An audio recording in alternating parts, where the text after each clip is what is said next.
Welcome to Storytelling.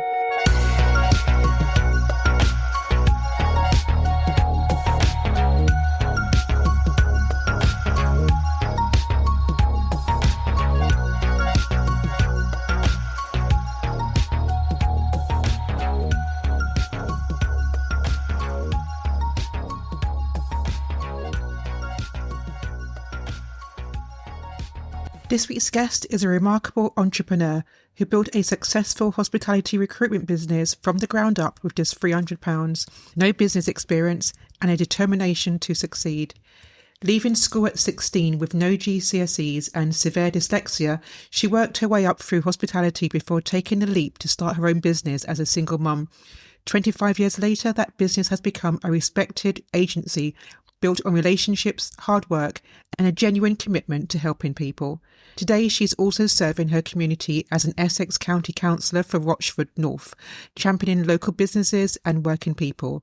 In this episode, she shares her journey of overcoming adversity, raising a family, building a business, and proving that where you start in life doesn't determine where you end up. Please welcome Sophie Preston Hall.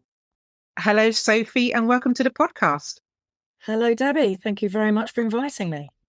Sophie, before the business success, before the recognition, before any of this, who was Sophie Preston Hall as a child? Wow, that's a very loaded question, isn't it? I would say a survivor, if I'm honest. I had, some people would call it dysfunctional or disjointed. I had a different childhood. I don't think it did me any harm, actually. It was odd, but it made me who I am, and it made me a survivor, and it made me a problem solver. So what was the difference between your upbringing compared to someone else's, because you described it as being odd? Before I go any further, I do have to say I love my parents deeply, very, very, very much, because there are parts of this where they might not come out so great. They did their best under difficult circumstances, and I was very much loved.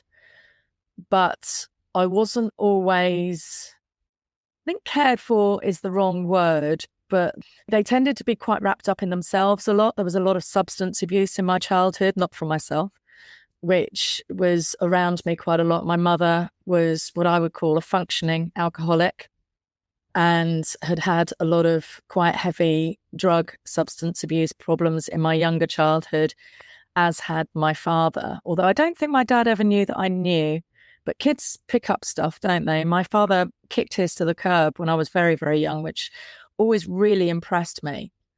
And that's another word I could probably use, actually, resilient, because I think because of these things, I became very resilient. If there was an obstacle in my way, I would always find a way around it. Hence, I went to 11 different schools because I got moved around a lot. Every time my mother wasn't coping so much with life, I was shipped somewhere else. Yeah, it made me very resilient and a problem solver and tough, I suppose. My mother always thought I was a little bit too tough, but, you know, I think for me, needs must.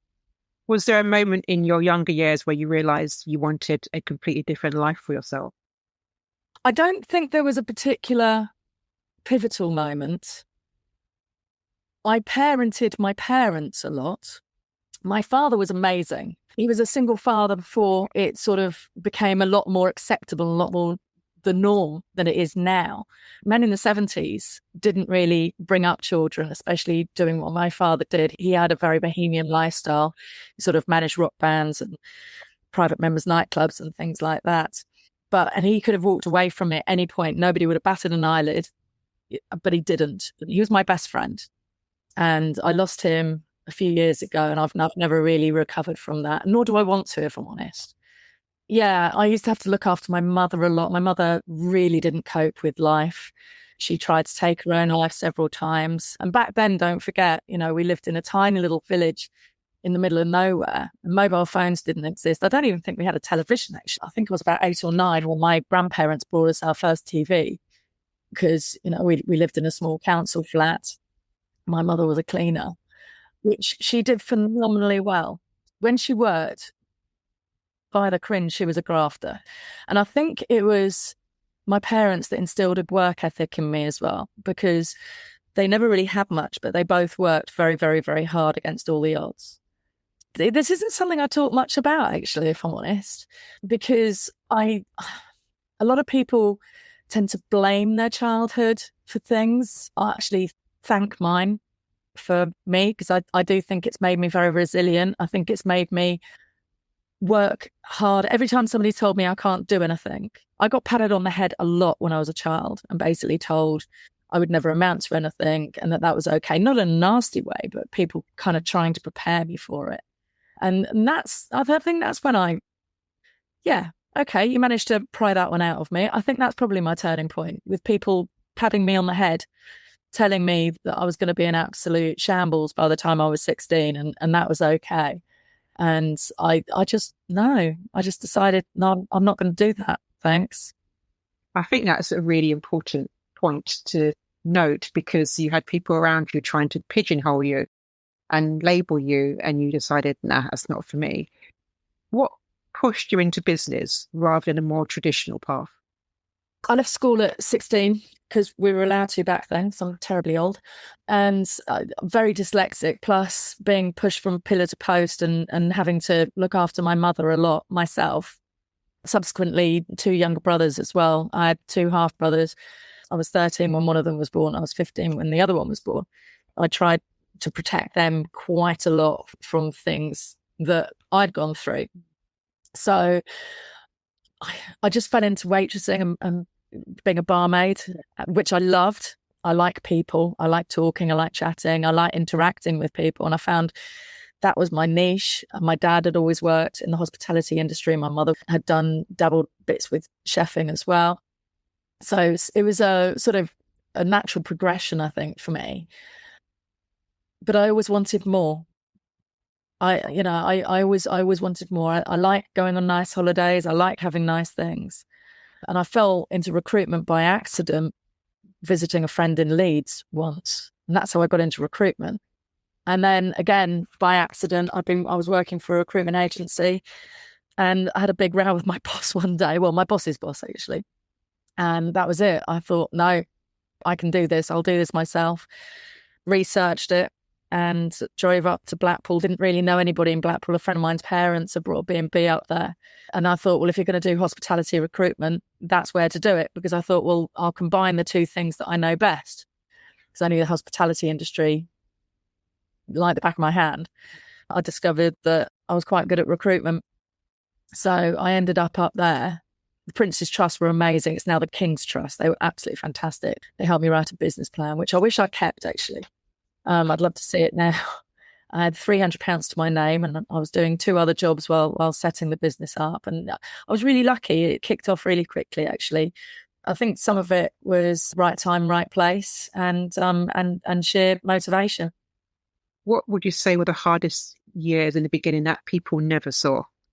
When I lost my son, definitely.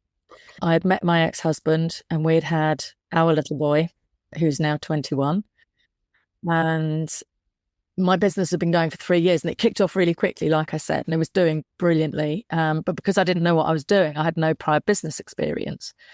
I had enlisted an accountant to do my books and to do everything, VAT, tax, everything. But I was also a sole trader, because nobody had advised me not to be, and to go limited company for protection and, to sort of legitimise it a little bit more. And 3 years in, it turns out my accountant had never dealt with a recruitment agency using a factoring company before, and they'd been doing my VAT wrong for 3 years. I personally owed the VAT man £180,000. My son was 6 months old. I was heavily pregnant with my second child, Darcy. Just bought our first house. I personally owed the VAT man £180,000. But I pay my debts. A lot of people advised me to go bankrupt. I declined. First of all, it stays with you forever. The stigma would have not sat well with me. And one thing I will say is the HMRC are quite good they're scary, and they have no sense of humour if they come and VAT inspect you, which is what I found out to my detriment. But if you have a conversation with them and you level with them and you're honest with them, they will help you, because they want you to pay. So they gave me 5 years to pay it off. But unfortunately, the sheer panic and stress, I believe, led to me losing my little boy. at 29 weeks, which, wasn't easy. But these things are sent to try us, and we got through as a family. That's a really tough story to hear, and I'm really sorry to hear about the loss of your son. Well, thank you. It happens to more women than it doesn't, unfortunately. I did some charity work for a baby loss charity a couple of years ago, because I do think it's something that should be spoken more about. And also, the hospital were amazing. It was the Victoria Hospital, I believe, in Blackpool. And my midwives were just fantastic, because unfortunately everybody knew what was coming. We all knew the outcome. I'd gone for a scan. They couldn't find a heartbeat. And they just got me through it as best they possibly could. And they let my ex-husband, they let him stay with me the whole time. He had to stay on a sofa, unfortunately, because there wasn't a bed for him. But if they fed me, they fed him, and they were really good. It was amazing. But when you're self-employed, being in hospital under any circumstances isn't something that works. I do remember sitting in my hospital bed with one of my staff, sorting out a function that we had to do the following day at the Winter Gardens, and working out the teams and who was going to work where and everything. And this is the side of being self-employed that a lot of people don't always see. They think that you live in your ivory tower and it's all amazing, but they don't see that you work every single day of the year, including Christmas Day. You don't get sickness. You're not allowed personal tragedies. Because you've still got to work through them. I'm not complaining about that. I'm just stating a fact. But it taught me a lot about myself. It taught me a lot about other people. Yeah, it was a hard lesson, but we got through.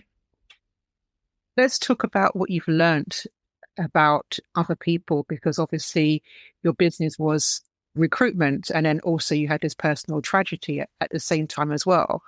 So what did you understand about the people around you and in business as well?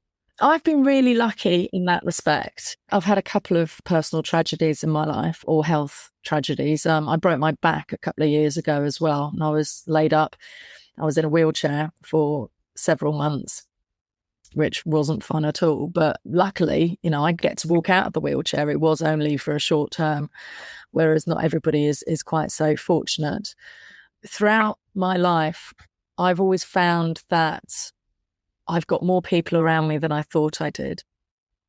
I've always been really lucky with my friendship circle. I think because my home life was always so odd, and I was on my own from quite an early age. I had a wonderful auntie who's been my one constant. She's been my rock. She's my dad's sister, my Auntie Pepper. She's just incredible. She's the most amazing human I've ever met. And she's been so patient and everything. But she's been my only real constant. So I've always been really lucky with friends in my life. I've kept my friends. I've got friends that I've been good friends with for sort of 20, 30, 40 years, actually. Crikey. But, I've always found that people are a lot nicer sometimes than you think, that you hear about, because you always hear the nasty stories and how horrid people can be. But I think that a lot of people are a lot nicer. And there's a lot more nice people than there are horrid people in the world. You use the word resilience a lot in our conversation today. How much of entrepreneur is skill and how much is resilience, do you think? Oh, that's 90% resilient. Yeah. And 100% it is thinking outside the box. It is not letting life kick you down. I don't know a single business owner who hasn't led awake at night wondering how they're going to pay their staff on a Thursday at some point. I mean, when we had lockdown, I remember, because my business is a hospitality business, but it isn't. Don't forget, it's a recruitment agency. So we weren't told to lock down. We weren't given a lot of the safety nets that the hospitality industry was given. I had to box really clever for 2 years. I remember sitting there in bed watching that first press conference where we were locked down. And I'm not too big to say, I sat there, I sobbed my eyes out, because I thought, well, that's it. I'm done. I'm over. I'm going to lose everything. I'm a single parent, and my son was only 14, 15 at the time. And I just thought, I'm going to lose my house. He relies on me. What am I going to do? And then, I went to bed that night, absolutely devastated. And then I just woke up in the morning. This is quite often what I do. I'll sort of sulk or cry, and then I'll get up and I'll think, no, right, what can I do about it? And I thought, well, no, I'm not going to let a silly virus with a stupid name that should be a beer take me down. I worked out a way to work through it, and I did, thank goodness. And what keeps you going? Because you mentioned that awful period of COVID that we all had to experience, but there's something within you that keeps you going. What is it that keeps you going? What's the alternative? To stop. If you stop or you go backwards, what are you doing then? I like proving people wrong. And I know that I've always been like Marmite. Always. I'm quite confident. I'm quite loud. I'm quite out there. I'm very opinionated. People either absolutely adore me or can't stand me. I actually don't mind. As long as they're honest about it. It's the ones that pretends that bother me. But but I do like proving people wrong. Nearly everything I've ever done, where I've done it seismically, if that's a word, probably isn't. It is now. I've done it because somebody's told me I can't, or they've laughed at me, or somebody's made me feel as though I'm nothing or I can't achieve something. So, yeah, I do enjoy proving people wrong. The other thing is I love making people proud, especially my daddy and my aunt. I've got a picture. I won an award just at the tail end of my accident where I broke my back. My dad, bless him, dropped everything. He was living abroad at the time and he literally could not have got on a plane quicker. And he came and stayed with me for about 4 or 5 months until I was back on my feet and out of a wheelchair. And in that time, I was shortlisted for Small Business of the Year for the Essex Business Awards. And it was the first time that my dad was able to come with me. Couldn't have gone on my own anyway because of my mobility problems. My dad came with me. I looked like hell because I've just been in bed for 4 months and I've put on a lot of weight. My hair was God knows what, whatever. But that's not the point of the picture. The point of the picture is the way that my father is looking at me with just absolute admiration. Oh, I'm welling up a bit. Absolute admiration. It's one of my favourite photographs because I love proving people wrong and making my family proud. So with proving people wrong and making your family proud, what belief about yourself carries you through those moments? That there's nothing I can't do. My dad drummed it into me when I was a little girl. The only obstacle to anybody is yourself. If you think you can't do it, you can't do it. You've already lost. You can't do it. There is absolutely nothing you can't do. There's no obstacle you can't overcome at all. You see people in wheelchairs and with mobility problems doing marathons and things. I mean, come on. There's nothing that you can't do. So, Sophie, has your definition of success changed over time? Yeah, I think it has. I really do think it has, because I don't think that you can merely put success down to monetary values or business acumen. I know some incredibly wealthy businessmen who have done phenomenally well, and I'm fairly convinced they're not very happy people. I think you've got to put sort of happiness into that little Venn diagram. You know, you've got to have the right people around you. Like I said, I'm very lucky I've got amazing friends who are so supportive, and you've got to have the right people in your life. You've got to be happy as well. You've got to have that in your Venn diagram. What would you say to the younger version of yourself today? Wow. Sometimes I wish I had, and this is going to sound really strange because the business has done well. I wish I had worked. I think if I hadn't been so pathological about my business, it would have been bigger. But I've always been such a control freak because it was my baby. I think I probably could have brought my business bigger, but it was very much a lifestyle business actually, because I was a single parent, so I never had to say no to the school sports day. I never had to say no to the school play. If my son was poorly, I didn't have to phone my boss and say, I can't come in, or I didn't have to say to Logan, you're going to have to go to school. Tough. I managed very much to put him forward and put him first through his childhood, which was really important to me, that he had stability. It was so important to me that he had a constant, that he knew that I was always here no matter what.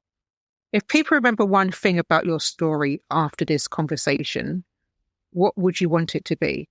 Do you know, a friend of mine, Lucy, said something to me a little while ago, and I can't actually remember the context of the story, but what she did say to me, and she looked at me with real affection. She's a very dear friend of mine. We've been friends longer than I can remember. And she just said to me, you're very kind. And I hope that people would think of me fondly, because I know my mother thought I was a little bit too much. She thought I was too hard.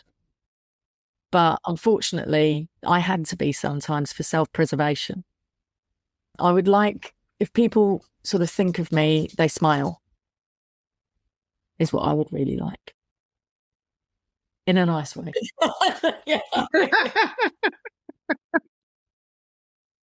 What advice, Sophie, would you give to someone who feels either trapped by their circumstances or they're a bit nervous about taking that step into entrepreneurship? Do it. It's honestly, do it. What is the worst that could happen? It's the most amazing venture you'll ever have in your life. I know it's a cliche, but it is a roller coaster. There are phenomenal lows, but there are tremendous highs. And it's so much more fun to earn money if you make it yourself, in my humble opinion. And is there a part of success that people envy that they don't really fully understand? All of it. Absolutely all of it. So I've always been quite prolific on social media. I don't really do it for personal things anymore. I don't put my personal life on there anymore. I used to. I've actually closed down my personal Facebook. And so this is a bit weird coming from me, but social media is all smoke and mirrors. It makes everybody's life look perfect. And I think one of the problems in today's society, especially with the younger generation, especially with young girls, I think, is and the rise of the influencer, the so-called influencer, where images are filtered and airbrushed. It's just not real. It's not real. Sometimes I'll do a social media post on a Monday, and I'll do sort of like makeup free Monday. And all right, I'm a 52-year-old boiler. I'm not a young girl, but I think everybody should feel comfortable in their own skin. I'm very comfortable in my own skin. If I don't look great one day, well, do you know what? Then I'll do my hair differently the next day. It's not the end of the world. But social media, I think, has got a lot to answer for, because it makes a lot of people doubt their own life and wish they had things that are possibly not even attainable to them in the first place. Yeah, I think it's having that reality check that not everything that people see on social media is real, and you only see the good bits, not so much the bad bits. 100%. It's all smoke and mirrors. It's all smoke and mirrors. Yeah. Sophie, final words of advice to our audience. One of my favourite books when I was a little girl was Anne of Green Gables. And there's a saying in Anne of Green Gables that I've never, ever, ever forgotten. Tomorrow is always fresh with no mistakes in it.